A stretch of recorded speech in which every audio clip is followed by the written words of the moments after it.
Welcome to J&J Auto Wrecking test video of stock number 9452.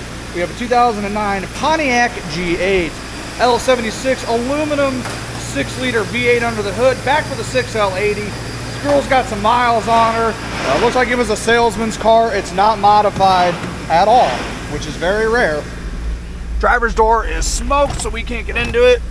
Give me some information here.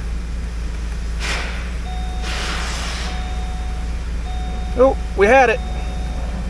Hold on, folks. Bear with me.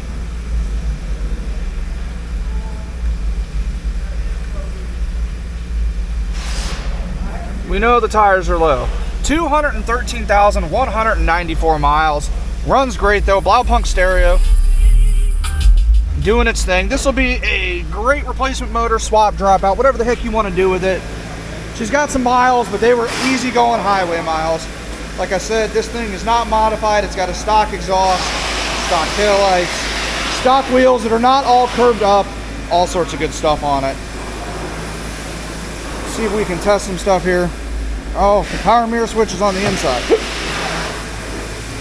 All right, we're gonna do a test from the passenger seat. Oh, god damn it. How to get demonetized. Anyways. Roof bag's blue. Alright. That power mirror is working. So is that one. Windows all go up and down. That one's kind of broken. Heated seats. Very nice. Why do they default to the first button? That's stupid. This is America. We want all or nothing right off the rip. Give it to me. So, like I said though, guys, a pretty nice car in very nice condition. If you guys are looking for some G8 parts or you need an L76 swap or something, head on over to our website. There'll be a link in the description down below. I'm John at J&J Auto Wrecking. Thanks for watching.